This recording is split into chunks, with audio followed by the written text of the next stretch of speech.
Hello welcome back dears. ഇത് ഇലക്ഷൻ്റെ അന്നെടുത്ത വ്ളോഗാണ്. രാവിലെ ഒരു 6:30 ആകുമ്പോൾ തന്നെ പോയി വോട്ടൊക്കെ ചെയ്തിട്ട് വരണമെന്ന് വിചാരിച്ചാണ് അങ്ങനെ പ്ലാൻ ചെയ്താൽ ഇന്നലെ കിടന്നത്.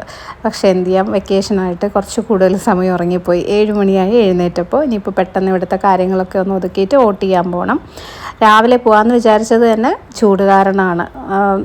കുറച്ചും കൂടെ കഴിഞ്ഞ് കഴിഞ്ഞാൽ പോയി ക്യൂ നിൽക്കാൻ പറ്റത്തില്ല, അത്ര ചൂടാണിപ്പോൾ.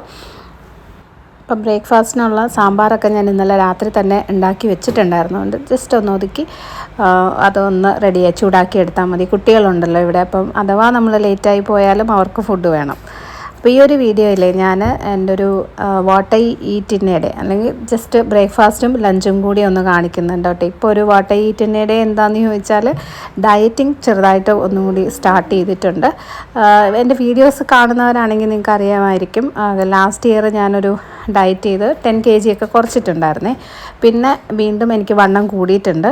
അപ്പോൾ അതിൻ്റെ റീസൺ എൻ്റെ ഒരു ശ്രദ്ധക്കുറവെന്ന് തന്നെ പറയാം കേട്ടോ. ഡയറ്റിൻ്റെ പ്രോബ്ലം ഒന്നും അല്ലായിരുന്നു, ഞാൻ കുറച്ച് ഓവർ ഈറ്റ് ചെയ്തത് കൊണ്ട് തന്നെയാണ്. എനിക്ക് ശരിക്കും പറഞ്ഞാൽ ഈ ഇമോഷണൽ ഈറ്റിംഗ് എന്നുള്ളൊരു പ്രശ്നമുണ്ട്. അതായത് ഇപ്പോൾ സങ്കടമായാലും സന്തോഷമായാലും സ്ട്രെസ്സായാലും ആങ്സൈറ്റി എന്ത് വന്നാലും ഞാനത് ഫുഡ് കഴിച്ചാണ് തീർക്കുന്നത്. അതെനിക്കല്ല, ഒരുപാട് പേർക്കുള്ളൊരു പ്രശ്നമാണ്.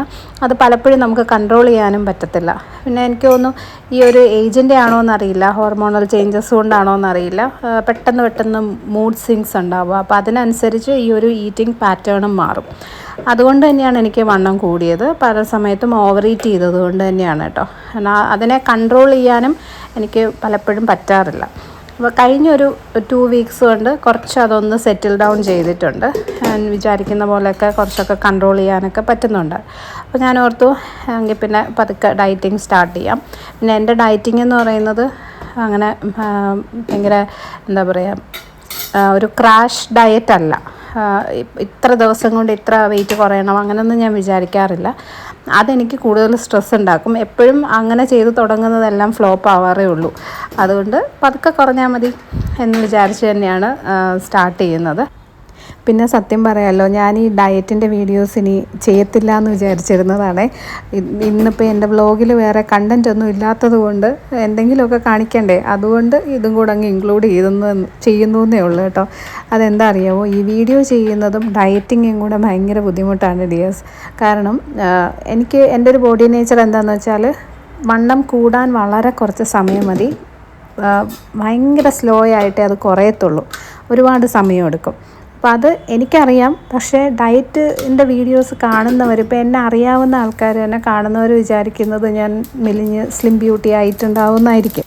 അത് കഴിഞ്ഞ് എന്നെ നേരിട്ട് കാണുമ്പം ഇത്രയും ഡയറ്റൊക്കെ ചെയ്തിട്ടും വണ്ണമൊന്നും കുറഞ്ഞില്ലല്ലോ, മാറ്റമൊന്നും ഇല്ലല്ലോ എന്നൊക്കെ പറയുന്ന കേൾക്കുമ്പം നമുക്കൊരു ഡിസപ്പോയിൻമെൻറ്റ് വരും, ഒരു വിഷമം തോന്നും. അതൊഴിവാക്കാനായിട്ട് ഞാൻ ഈ ഡയറ്റ് വീഡിയോസ് ഇനി ചെയ്യത്തില്ല. ഇതിപ്പോൾ കമൻറ്റിൽ തന്നെയും പലരും വന്നങ്ങനെ ചോദിക്കുന്നത് ഞാൻ കണ്ടിട്ടുണ്ട്. അത് ശരിക്കും നമുക്കൊരു വിഷമം ഉണ്ടാക്കുന്ന കാര്യമാണ് കേട്ടോ. അതുകൊണ്ട് ഈ ഡയറ്റ് വീഡിയോസ് ഒഴിവാക്കാമെന്ന് ഞാൻ വിചാരിച്ചിരുന്നതാണ്. പിന്നെ എന്തെങ്കിലുമൊക്കെ കണ്ടൻറ്റ് വേണ്ടേ. അപ്പോൾ ഞാൻ സാമ്പാറും ഒക്കെ ചൂടാക്കി കഴിഞ്ഞു. ഇനി ഇതെല്ലാം ഒന്ന് എടുത്ത് വെച്ചിട്ട് പെട്ടെന്ന് റെഡിയായി പോകണമേ. കുറച്ച് ഒരു 15-20 മിനിറ്റ് നമുക്ക് പോകാനുണ്ട്. കാരണം പെർമനൻ്റ് അഡ്രസ്സിന് അടുത്തുള്ള സ്കൂളിലാണ് ബൂത്ത് കിട്ടിയിരിക്കുന്നത്. അതും എനിക്കും ഹസ്ബൻഡിനും 2 സ്ഥലത്താണ്.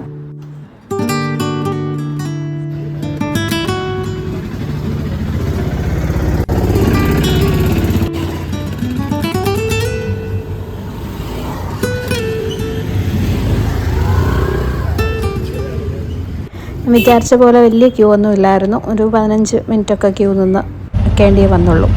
അപ്പോൾ അത് കഴിഞ്ഞ് ഞാനിപ്പം ഹസ്ബൻഡ് അടുത്തോട്ട് ഓട്ടോ പിടിച്ച് പോയി കേട്ടോ. പുള്ളി വോട്ട് ചെയ്ത് കഴിഞ്ഞിട്ടില്ല. അപ്പോൾ ഞാൻ അവിടെ പോയി. പിന്നെ ഞങ്ങൾ 2 പേരും കൂടി തിരിച്ചു വന്നു. അപ്പോൾ ഞാൻ ഇന്ന് രാവിലെ ബ്രേക്ക്ഫാസ്റ്റിന് ദോശ കഴിച്ചില്ല, ഒരു സ്മൂത്തി ഉണ്ടാക്കാമെന്ന് വിചാരിച്ചേ. ഒരു ക്യാരറ്റ് ബനാന സ്മൂത്തി. കുറച്ച് ദിവസമായിട്ട് ഞാനിങ്ങനെ നോക്കി വെച്ചിരുന്ന ഒരു റെസിപ്പിയാണ്. ഒരു ചെറിയ ക്യാരറ്റ് എടുത്ത് ഒന്ന് ഗ്രേറ്റ് ചെയ്തെടുത്തു. പെട്ടെന്ന് വെന്ത് കിട്ടും ഗ്രേറ്റ് ചെയ്യുമ്പോഴേ. അതിനകത്തൊരു 1 കപ്പ് വെള്ളവും കൂടി ഒഴിച്ചിട്ട് ഒന്ന് കുക്കാവാനായിട്ട് വയ്ക്കുക. ചെറിയ കഷ്ണങ്ങളായിട്ട് കട്ട് ചെയ്തിട്ടാലും മതി, പക്ഷേ അപ്പോൾ കുറച്ചും കൂടി ടൈം എടുക്കും. ഇനി ഇതിൻ്റെ കൂടെ കുറച്ച് ഓട്സും കൂടെ ചേർക്കുന്നുണ്ട്. അപ്പോൾ ഞാനൊരു 3 ടേബിൾ സ്പൂൺ ഓട്സ് എടുത്തിട്ടുണ്ട്. ഇത് മൾട്ടിഗ്രെയിൻ ഓട്സ് ആണ്. അതിനകത്ത് കുറച്ച് ഇങ്ങനെ ആ ഒരു ഗ്രെയിൻസൊക്കെ കിടക്കുന്ന കണ്ടില്ലേ, റാഗി, ജോർ, അങ്ങനെ കുറച്ച് സാധനങ്ങൾ ഇതിനകത്ത് ചേർത്തിട്ടുണ്ട്. സ്വീറ്റൻഡ് അല്ലാത്ത, അതായത് ആർട്ടിഫിഷ്യൽ മധുരം ചേർത്തിട്ടില്ലാത്ത ഏത് പ്ലെയിൻ ഓട്സ് ആയാലും കുഴപ്പമില്ല. ആ ഓട്സിലേക്കും കൂടെ കുറച്ച് വെള്ളം, ഒരു 3/4 കപ്പ് വെള്ളം ഒഴിച്ചിട്ട് ഒന്ന് കുതിർന്ന് വരാനായിട്ട് മാറ്റി വയ്ക്കാം. ക്യാരറ്റ് വെന്ത് കഴിയുമ്പം അതിനകത്ത് കുറച്ച് വെള്ളം ഉണ്ടാവും. ആ വെള്ളം നമുക്ക് വേണം ഒന്ന് തണുത്തതിന് ശേഷം വേണം ഒന്ന് അരച്ചെടുക്കാനായിട്ട്. തണുത്ത് കഴിയുമ്പം ഒരു ബ്ലെൻഡർ ജാറിലോട്ട് ഇട്ട് കൊടുക്കുക. വെള്ളം കളയരുത് കേട്ടോ. ഇതിൻ്റെ കൂടെ തന്നെ നമ്മൾ ആ കുതിർത്ത് വെച്ച ഓട്സും കൂടി ഇട്ടേ. വീഡിയോ ഓണാക്കാൻ മറന്നുപോയി. അപ്പോൾ ഓട്സും അതിൻ്റെ കൂടെ ചേർത്തിട്ടുണ്ട്. പിന്നെ പഴം, ഇതിപ്പോൾ റോബസ്റ്റ പഴമൊക്കെ ആണെങ്കിൽ ഒരെണ്ണത്തിൻ്റെ പകുതിയൊക്കെ മതി. ഇപ്പോൾ ചെറുപഴമാണ്, ഞാലിപ്പൂവൻ പഴം, അത് 1-2 എണ്ണം ചേർക്കാം കേട്ടോ. എക്സ്ട്രാ വേറെ മധുരമൊന്നുമില്ല. പിന്നെ ഒരു 3 ഡേറ്റ്സും കൂടെ. അപ്പോൾ ഈ ഡേറ്റ്സിൻ്റെയും പഴത്തിൻ്റെ മാത്രം മധുരമേ ഉള്ളൂ. ഡേറ്റ്സൊക്കെ 3 എണ്ണത്തിൽ കൂടുതൽ ചേർക്കരുത് കേട്ടോ. ഇതിൻ്റെ കൂടെ ഒരു നുള്ളു ഉപ്പും കൂടെ. രുചിയൊക്കെ ടേസ്റ്റ് ഒന്ന് ബാലൻസ് ചെയ്യാനായിട്ടാണ് ഉപ്പ് ചേർക്കുന്നത്. ഇത് നല്ലപോലെ ബ്ലെൻഡ് ചെയ്തെടുക്കാം. ഇത് നല്ല ഫില്ലിംഗ് ആയിട്ടുള്ളൊരു സ്മൂത്തിയാണ് കേട്ടോ. ഇതിൻ്റെ കൂടെ ഒരു പുഴുങ്ങിയ മുട്ടയും കൂടിയാണ് ഞാൻ കഴിച്ചത്. പൊതുവേ എനിക്ക് കുക്ക് ചെയ്യാത്ത ഓട്സിൻ്റെ ടേസ്റ്റ് ഇഷ്ടമല്ല. ഓവർനൈറ്റ് ഓട്സ് ഒന്നും എനിക്ക് ഒട്ടും ശരിയാവാത്ത ടേസ്റ്റാണ്. പക്ഷേ ഇതിൻ്റെ കൂടെ എനിക്ക് തോന്നുന്നു ക്യാരറ്റും ബനാനയും എല്ലാം കൂടി മിക്സ് ചെയ്ത് വന്നപ്പം നല്ലതായിരുന്നു. എന്തെങ്കിലും നട്ട്സൊക്കെ, കാഷ്യോ, ബദാമോ ഒക്കെ ഉണ്ടെങ്കിലും ചേർക്കാം കേട്ടോ. നല്ല ടേസ്റ്റ് ആയിരിക്കും കുറച്ചും കൂടെ. പിന്നെ എൻ്റെ കാര്യത്തിൽ ഇപ്പോൾ ഡയറ്റ് ചെയ്യുന്ന സമയത്തായാലും എനിക്ക് ടേസ്റ്റിൽ കോംപ്രമൈസ് ചെയ്യാൻ കുറച്ച് ബുദ്ധിമുട്ടാണ് കേട്ടോ. വെറുതെ പച്ചക്കറിയും അങ്ങനെ മാത്രമൊന്നും കഴിച്ച് എന്നെക്കൊണ്ട് പറ്റത്തില്ല. നമ്മുടെ ഒരു ടേസ്റ്റ് ബഡ്സിന് ശരിയാവുന്ന രീതിയിലുള്ള സാധനങ്ങളെ ഞാൻ ഡയറ്റ് ചെയ്യുമ്പോഴും എടുക്കാറുള്ളൂ.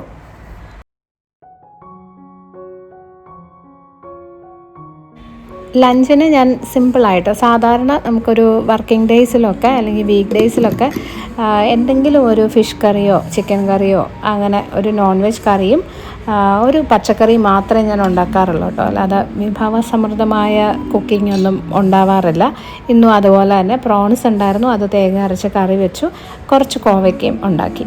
പക്ഷേ എനിക്കിത് കഴിക്കാനുള്ളൊരു മൂഡില്ല. സാധാരണ പ്രോൺസൊക്കെ എനിക്ക് ഭയങ്കര എൻ്റെ ഫേവറേറ്റ് ആയിട്ടുള്ള സാധനങ്ങളാണ്. പക്ഷേ എന്തോ അത് കഴിക്കാൻ തോന്നിയില്ല. അപ്പോൾ കുറച്ച് ബസ്മതി റൈസ് വേവിച്ചതിരിപ്പുണ്ടായിരുന്നു. വൈകുന്നേരത്തെ ചപ്പാത്തിക്ക് കറിയായിട്ട് സോയ വേവിച്ച് വെച്ചിട്ടുണ്ടായിരുന്നു. അപ്പോൾ ഞാൻ ഓർത്ത് അത് രണ്ടും കൊണ്ടിട്ട് ജസ്റ്റ് ഒരു മസാല റൈസ് പോലെ ഉണ്ടാക്കിയെടുക്കാമേ. അപ്പോൾ അതും കൂടി ജസ്റ്റ് ഒന്ന് കാണിക്കാം. അപ്പോൾ ഒരു പാനിലോട്ട് ഒരല്പം സവോളയും കുറച്ച് ഇഞ്ചിയും വെളുത്തുള്ളിയും ചതച്ചതും കൂടി ഇട്ടിട്ട് നന്നായിട്ടൊന്ന് വഴറ്റിയെടുക്കുക. വളരെ കുറച്ച് എണ്ണ യൂസ് ചെയ്തിട്ടുള്ളൂ കേട്ടോ. നല്ലപോലെ ഒരു ഇഞ്ചിയുടെയും വെളുത്തുള്ളിയുടെയും ചുവയൊക്കെ മാറി വരുമ്പോൾ മസാലപ്പൊടികൾ, കുറച്ച് മഞ്ഞൾപ്പൊടി, കുറച്ച് മുളക് പൊടി, കുറച്ച് മല്ലിപ്പൊടി, ഗരം മസാല. ഈ സോയയിൽ ഒത്തിരി മസാല പിടിക്കത്തില്ല, അതുകൊണ്ട് കൂടിക്കഴിഞ്ഞാൽ വല്ലാത്തൊരു കുത്ത് തോന്നുന്നത്. അപ്പോൾ കുറച്ച് ചേർത്താൽ മതിയെല്ലാം. ഇതിനകത്തോട്ട് വേവിച്ച് വെച്ചിരുന്നതെന്ന് ഒരു 1/4 കപ്പ് സോയ ഇട്ടിട്ടുണ്ട്. അതും കൂടി ചേർത്ത് നല്ലപോലെ മിക്സ് ചെയ്തെടുക്കുക. ഇനി അതിൽ അല്പം തൈര് ചേർക്കാം. തക്കാളി വേണമെങ്കിൽ ഇടാം. പിന്നെ ഞാൻ ആ റൈസ് മിക്സ് ചെയ്തെടുക്കുന്നത് കൊണ്ട് തക്കാളി ഒഴിവാക്കിയിട്ട് കുറച്ച് തൈര് ചേർത്തു. തൈര് ചേർക്കുമ്പോൾ നല്ല ടേസ്റ്റാണ്. ഒരു ബിരിയാണി മസാലയുടെയൊക്കെ ഒരു ടേസ്റ്റിലോട്ട് വരും. നല്ലപോലെ മിക്സ് ചെയ്യുക. ഇനി ഇത് വേവാനായിട്ട് കുറച്ച് വെള്ളം ഒഴിച്ച് കൊടുക്കണം. സോയ പെട്ടെന്ന് വേവും. ഒരു 5 മിനിറ്റ് മാക്സിമം ആ മസാലയൊക്കെ ഒന്ന് പിടിച്ച് വന്നാൽ മതി.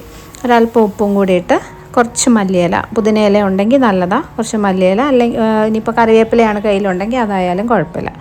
അടച്ചു വെച്ച് കുക്ക് ചെയ്യാം. ഇനി ഇതിൻ്റെ കൂടെ ഞാനിന്ന് പനീറാണ് എടുക്കുന്നത്. ഇന്നലെ രാത്രി കഴിച്ച പനീറിൻ്റെ ബാക്കി ഒരല്പം ഇരിപ്പുണ്ടായിരുന്നു, ഹാഫ്. അതും കൂടി ഒന്ന് കട്ട് ചെയ്തെടുത്തിട്ടുണ്ട്. ഇതിൻ്റെ എന്തെങ്കിലും ഒരു പ്രോട്ടീൻ സോഴ്സ് അത്രയും മതി കേട്ടോ. അപ്പോൾ ഞാൻ ചിക്കൻ കഴിക്കാൻ തോന്നാത്തത് കൊണ്ട് പനീർ എടുത്തു. അപ്പോൾ അതിനകത്ത് കുറച്ച് സാധാരണ പോലെ മസാല, മുളക് പൊടി, മഞ്ഞൾപ്പൊടി, കുറച്ച് കുരുമുളക്, ഗരം മസാലയും കൂടി ഇട്ടിട്ട് ഒന്ന് മിക്സ് ചെയ്തെടുക്കുക. ഇച്ചിരി നാരങ്ങാ നീരും കൂടെ. ഇതൊന്ന് ഗ്രില്ല് ചെയ്തോ ചെറുതായിട്ടൊന്ന് ഫ്രൈ ചെയ്തോ ഒക്കെ എടുക്കാം കേട്ടോ. പനീർ ഇഷ്ടമില്ലാത്തവർക്ക് ചിക്കൻ ആയാലും നല്ലതാണ്, എഗ്ഗ് ആയാലും കുഴപ്പമില്ല. അപ്പോൾ ആ സോയ ഒന്ന് വെന്ത് വന്ന സമയത്ത് കുറച്ച് ബീൻസും ക്യാരറ്റും കൂടി ഇട്ട് കൊടുത്തിട്ടുണ്ട്. ബീൻസും ക്യാരറ്റും ഒരുപാടങ്ങ് വേവണ്ട, അത് എനിക്കൊന്ന് വാടി കിട്ടിയാൽ മതിയായിരുന്നു. അതുകൊണ്ടാണ് ലാസ്റ്റ് ചേർത്തത്. ഇത് വീണ്ടും ഒന്ന് അടച്ചു വെച്ച് ഒന്ന് വാടി വരട്ടെ. വെള്ളം കുറവാണെന്ന് തോന്നുവാണെങ്കിൽ കുറച്ച് ഒഴിച്ച് കൊടുക്കാം കേട്ടോ. ഞാനൊരല്പം വെള്ളം ഒഴിച്ചിട്ടുണ്ടായിരുന്നു, അടുക്കി പിടിക്കാതിരിക്കാനായിട്ട്. അപ്പോൾ ഇത്രയും മതി. ഇനി നമ്മൾ വേവിച്ച് വെച്ചിരിക്കുന്ന ബസ്മതി റൈസ്, ഞാൻ 1 കപ്പ് വേവിച്ച റൈസാണ് ഇട്ടിട്ടുള്ളത്. പക്ഷേ ഇതെല്ലാം കൂടെ മിക്സ് ചെയ്ത് വന്നപ്പോൾ കുറച്ച് കൂടുതലുണ്ടായിരുന്നു കേട്ടോ. അതുകൊണ്ട് ഞാനിത് ഫുള്ള് കഴിക്കുന്നില്ല. എപ്പോഴും റൈസ് എടുക്കുമ്പം കറക്റ്റ് 1 കപ്പ് ഞാൻ അളന്നെടുത്ത് തന്നെയാണ് ഇപ്പോൾ കഴിക്കുന്നത്. ഇതിൻ്റെ കൂടെ കറികൾ ഞാൻ നല്ലപോലെ കഴിക്കും. സാധാരണ ഉച്ചയ്ക്ക് ഞാൻ എപ്പോഴും ചോറ് തന്നെയാണ് കഴിക്കാറുള്ളത്. കാരണം അത് ഒരു 2-3 ദിവസം ചോറ് ഒഴിവാക്കി കഴിയുമ്പം ഒത്തിരി ഓവർ ഈറ്റ് ചെയ്യാനുള്ളൊരു ടെൻഡൻസി എനിക്ക് തോന്നാറുണ്ട്. ഒരു ക്രേവിങ്സ് കൂടും. അതുകൊണ്ട് ചോറ് തന്നെയാണ് എപ്പോഴും പ്രിഫർ ചെയ്യുന്നത്. ഇപ്പോൾ ചോറും കൂടെ ചേർത്തിട്ട് ഞാനൊരല്പം കൂടി 2-3 മിനിറ്റും കൂടി ഒന്ന് അടച്ചു വെച്ച് ആ ഫ്ലേവറൊക്കെ ഒന്ന് അതിനകത്തോട്ട് വരാൻ വേണ്ടിയിട്ട്. ഇത്രയേ ഉള്ളൂ, നമ്മുടെ മസാല റൈസ് റെഡി ആയിട്ടുണ്ട്. നല്ല ടേസ്റ്റാണ്. ഒരു മുട്ടയും കൂടെ ഒക്കെ ഇതിനകത്ത് വേണമെങ്കിൽ നിങ്ങൾക്ക് ചിക്കി പൊരിച്ച് ചേർക്കാം. പിന്നെ പനീറും കൂടെ വളരെ കുറച്ച് എണ്ണയിൽ ഞാനൊരു തുള്ളി എണ്ണ ഒഴിച്ചിട്ടുള്ളൂ കേട്ടോ, ഒന്ന് ഗ്രില്ല് ചെയ്തെടുത്തു. ഇത്രയും ചോറാണ് ഞാൻ കഴിക്കുന്നത്. ഈ ഒരു ബൗൾ കറക്റ്റ് ഇതൊരു 1 കപ്പാണ് കേട്ടോ. നമ്മുടെ സോയ മസാല റൈസും പനീർ ഗ്രില്ല് ചെയ്തതും പിന്നെ കുറച്ച് നല്ല കട്ട തൈരുണ്ടായിരുന്നു. എനിക്കിങ്ങനെ ഈ ഐസ്ക്രീം പോലെ ഇരിക്കുന്ന തൈരിങ്ങനെ സ്കൂപ്പ് ചെയ്ത് കഴിക്കാൻ ഭയങ്കര ടേസ്റ്റാണ് കേട്ടോ. അതും കൂടി എടുത്തപ്പം ലഞ്ച് കുശാലായി. നല്ല ടേസ്റ്റുമായിരുന്നു, നല്ലൊരു ഫില്ലിംഗ് ആയിരുന്നു. നമുക്ക് ഡയറ്റ് ചെയ്യാണ് എന്നുള്ളൊരു വിഷമമില്ലാതെ കഴിക്കാൻ പറ്റുന്ന ഫുഡായിരുന്നു കേട്ടോ. കഴിച്ചുകൊണ്ടിരുന്നപ്പോൾ എനിക്ക് തോന്നി പനീറിന് പകരം ചിക്കൻ ഇതിനകത്ത് നല്ല കോമ്പിനേഷനായിരിക്കും. ലഞ്ചൊക്കെ കഴിഞ്ഞ് പിന്നെ കുറച്ച് നേരം ഒന്ന് കിടന്ന് ഉറങ്ങിയിട്ടുണ്ടായിരുന്നേ. ഉറങ്ങി എഴുന്നേറ്റപ്പോഴേ ഒന്ന് മഴ പെയ്തിട്ടുണ്ട്. പക്ഷേ വലുതായിട്ട് പെയ്തില്ല, ഒന്ന് ചാറിപ്പോയിട്ടേ ഉള്ളൂ എന്ന് തോന്നുന്നു. അപ്പം ഇങ്ങനെ പെയ്ത് കഴിഞ്ഞാൽ ചൂട് കൂടും. രാത്രിയാകുമ്പം മഴ പെയ്തതിൻ്റെ ഒരു ഗുണം കിട്ടത്തുമില്ല, ചൂട് കൂടുകയും ചെയ്യും. എന്നാലും അത് കാണുമ്പോൾ ഒരാശ്വാസം. പൊതുവെ ഒരു 6 മണിയൊക്കെ ആകുമ്പോൾ ഡിന്നർ എന്തെങ്കിലും ലൈറ്റായിട്ട് ഡയറ്റ് ചെയ്യുന്ന സമയത്ത് കേട്ടോ ലൈറ്റായിട്ട് കഴിച്ച് തീർക്കാറാണ് പതിവ്. പക്ഷേ ഇന്നിപ്പോൾ ഞാൻ ഡിന്നർ ഒഴിവാക്കി. തീരെ വിശപ്പ് തോന്നിയില്ല. ചൂട് കാരണം ഒത്തിരി വെള്ളം കുടിക്കുന്നുണ്ട്, അതുകൊണ്ടാണോ എന്നറിയില്ല. വിശപ്പ് തീരെ ഇല്ലായിരുന്നു. അപ്പോൾ എനിക്കിനി അനോഖയിൽ പോകണം. കുറച്ചധികം പാക്ക് ചെയ്യാനുണ്ട്, ഓർഡേഴ്സ് നാളെ അയക്കാനുള്ളത്. അപ്പോൾ കിച്ചണൊക്കെ ഒന്ന് പെട്ടെന്ന് ക്ലീൻ ചെയ്ത് വെച്ചിട്ട് ഞാൻ അങ്ങോട്ടേക്ക് പോവാണ്.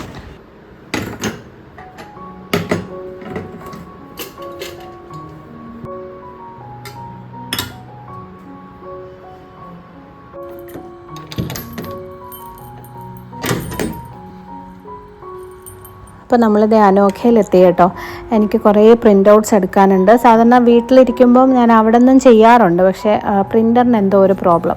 അപ്പോൾ പിന്നെ ഇവിടെ വന്ന് തന്നെ എടുക്കണം. കുറേ നമ്മൾ രാത്രി തന്നെ എല്ലാം പാക്ക് ചെയ്ത് റെഡിയാക്കി വെക്കുക ചെയ്യുന്നത്. കാരണം രാവിലെ ഇന്ത്യ പോസ്റ്റിൽ നിന്ന് വന്ന് കളക്ട് ചെയ്തുകൊണ്ട് പോവുകയാണ് ചെയ്യുന്ന പാഴ്സൽസ്. നേരത്തെയൊക്കെ നമ്മൾ പോസ്റ്റ് ഓഫീസിൽ കൊണ്ടടയ്ക്കുമായിരുന്നു. അത് കുറച്ച് മെനക്കെട്ടൊരു പണിയായിരുന്നു കേട്ടോ. കാരണം അത്യാവശ്യം നല്ല തിരക്കുണ്ടാവും പോസ്റ്റ് ഓഫീസുകളിൽ. അപ്പോൾ നമുക്ക് കൂടുതൽ പാഴ്സൽസ് ഉള്ളപ്പം നമുക്ക് കൊണ്ടുപോകാനും ട്രാഫിക്കൊക്കെ കഴിഞ്ഞ് അവിടെ എത്തി കൊണ്ടടച്ചിട്ട് വരാനും നമ്മുടെ സമയം പോവും. പിന്നെ അവിടെ ഇരിക്കുന്നവർക്കും കുറച്ച് ബുദ്ധിമുട്ട് തന്നെയാണ്. കാരണം അവരുടെ വേറെ പണിയുടെ ഇടയ്ക്ക് ഇതും നടക്കണമല്ലോ. ഇതിപ്പോൾ രാത്രി നമ്മൾ കുറച്ച് സമയം സ്പെൻഡ് ചെയ്യുന്നതിൻ്റെ ഒരു ബുദ്ധിമുട്ടേ ഉള്ളൂ. ഒരു 10 മണി ചിലപ്പോൾ 12 മണി വരെയൊക്കെ ഇത് പോകാറുണ്ട്. പക്ഷേ എന്നാലും രാവിലെ റിലാക്സ്ഡ് ആയിട്ട് നമുക്കിരിക്കാം. ഒരു 8:30 ആവുമ്പം ആ ഒരു ടൈമിലൊക്കെ ചിലപ്പോൾ അവർ വന്ന് എടുത്തിട്ട് പോകും. പിന്നെ ഈ സ്മോൾ ബിസിനസ്സുകൾ ചെയ്യുന്നവർ സ്റ്റാർട്ട് ചെയ്യുമ്പോൾ എപ്പോഴും എല്ലാവരും വീട്ടിലിരുന്ന് ചെയ്യാൻ പറ്റുന്ന ഒരു ചെറിയ കാര്യം എന്നുള്ള രീതിയിലാണ് തുടങ്ങുന്നത്. ഞാനും അങ്ങനെ തന്നെയായിരുന്നു കേട്ടോ. പക്ഷെ അത് കുറച്ചൊന്ന് കഴിയുമ്പോഴാണ് എൻ്റെ എത്രത്തോളം സ്ട്രെസ് ഉണ്ടെന്നുള്ളത് നമുക്ക് മനസ്സിലാവുള്ളൂ. ഞാൻ ഒട്ടും വിചാരിച്ചിരുന്നില്ല ഇത് ഇത്രയും സ്ട്രെസ്ഫുള്ളായിട്ടുള്ളൊരു കാര്യമാണെന്ന്. കാരണം ബിസിനസ്സിൽ എനിക്ക് ഒരു പരിചയവുമില്ലാത്ത ഒരാളായിരുന്നു ഞാൻ. ആദ്യമൊക്കെ നമ്മൾ പുറത്തുനിന്ന് സാധനങ്ങൾ എടുത്ത് മാനുഫാക്ചറേഴ്സിനെ നിന്ന് എടുത്ത് ചെയ്യുന്നൊരു സ്റ്റേജിലായിരിക്കും. അത് കഴിഞ്ഞ് പിന്നെ നമുക്കിഷ്ടമുള്ള എന്തെങ്കിലുമൊക്കെ പ്രോഡക്റ്റ്സ് ചെയ്യണമല്ലോ എന്ന് വിചാരിക്കുമ്പോഴാണ് നമ്മൾ ഈ ഓൺ പ്രൊഡക്ഷനൊക്കെ സ്റ്റാർട്ട് ചെയ്യുന്നത്. ഇപ്പം നമ്മൾ നമ്മുടെ ഓൺ ബ്രാൻഡായിട്ടുള്ള ഭാവനി ബൈ അനോഖ എന്നുള്ള ബ്രാൻഡിലാണ് കൂടുതൽ പ്രോഡക്റ്റ്സും ചെയ്യുന്നത്. കുറച്ചൊക്കെ പുറത്തൊന്നും എടുക്കാറുണ്ട്. അതിൻ്റെ ഒരു സ്ട്രെസ്സ് ശരിക്കും ഇമാജിൻ ചെയ്യാൻ പറ്റത്തില്ല കേട്ടോ. അത്രയും സ്ട്രെസ്ഫുള്ളാണ്. കാരണം ബൾക്ക് പ്രൊഡക്ഷൻ ഒരു 100-200 പീസസ് ഒക്കെ ചെയ്താൽ മാത്രമേ നമുക്ക് ഒരു ബഡ്ജറ്റ് ബൈ ആയിട്ടുള്ളൊരു റേറ്റിൽ ഇത് സെയിൽ ചെയ്യാനും പറ്റുള്ളൂ. ഓരോ തവണയും ഈ 200 പീസസ് ഒക്കെ സ്റ്റിച്ച് ചെയ്ത് വരുമ്പം അതുപോലെ ടെൻഷനുണ്ട്. കാരണം സെയിൽസ് അങ്ങനെ നടക്കണമല്ലോ. പക്ഷേ അതിന് പോസിറ്റീവ് സൈഡ്സും ഉണ്ട്, ഇല്ല എന്ന് പറയത്തില്ല. കാരണം നമ്മുടെ ഓൺ പ്രോഡക്ട്സ് നന്നായി സെയിലായി പോകുമ്പോഴും നല്ല റിവ്യൂസ് കിട്ടുമ്പോഴും ഒക്കെ അതുപോലെ സന്തോഷമുണ്ട് കേട്ടോ. അപ്പം ഇന്നത്തെ പരിപാടികളൊക്കെ കഴിഞ്ഞു. 10 മണിയായിട്ടേ ഉള്ളൂ. ഞാനിന്ന് കുറച്ച് നേരത്തെ വന്നു. ഒരു 8:30 ആയപ്പോൾ തന്നെ ഞാനിവിടെ എത്തിയിട്ടുണ്ടായിരുന്നു. 10 മണിയായപ്പോൾ എല്ലാം കഴിഞ്ഞു. നമ്മൾ പാക്കൊക്കെ ചെയ്ത് വെച്ച് ഞാൻ അമ്മയുടെ കിച്ചണിലെത്തി. ഞാൻ ഒന്നും കഴിക്കണ്ടെന്ന് വിചാരിച്ചതാണ്, പക്ഷേ ഇവിടെ വരുമ്പോൾ എന്തെങ്കിലുമൊക്കെ കാണും. അമ്മ പിന്നെ അത് കഴിക്കുക ഇത് കഴിക്കുക എന്നൊക്കെ പറയുകയും ചെയ്യും. അമ്മയ്ക്ക് ഞാൻ ഡയറ്റ് ചെയ്യുന്ന ഇഷ്ടമാണ്, എന്നാൽ വീട്ടിലിരിക്കുന്ന സാധനങ്ങളൊക്കെ ഞാൻ കഴിക്കുകയും വേണം. അപ്പോൾ ഇവിടെ വന്നപ്പോൾ കുറച്ച് തണ്ണിമത്തൻ ഇരിപ്പുണ്ടായിരുന്നു. മഞ്ഞ തണ്ണിമത്തൻ ഈ ചൂട് സമയത്ത് കണ്ടപ്പം കഴിക്കാനൊരു കൊതി. അങ്ങനെ അതിനകത്തുനിന്ന് ഒരു 2 പീസ് കഴിച്ചു. തിരിച്ച് ഞാൻ ഫ്ലാറ്റിലെത്തി. അപ്പോൾ ഈ വ്ളോഗ് ഞാനിവിടെ നിർത്തുവാണേ. പിന്നെ ഞാൻ ഈ വല്ലപ്പോഴും ആണെങ്കിലും വീഡിയോസൊക്കെ ഇടുമ്പം എന്നെ മിസ് ചെയ്യുന്നു, ഇനിയും കുക്കിംഗ് വീഡിയോസ് ഇടണം, വ്ളോഗ്സ് ചെയ്യണം എന്നൊക്കെ പറഞ്ഞ് കമൻസ് കാണുമ്പോൾ എനിക്ക് ഒരുപാട് സന്തോഷം അതുപോലെ വിഷമവും തോന്നാറുണ്ട് കേട്ടോ. എന്നെ മറന്നു പോയിട്ടില്ലല്ലോ എന്ന് തോന്നാറുണ്ട്. അപ്പോൾ എന്തായാലും എല്ലാവർക്കും ഒരുപാട് താങ്ക്സ്.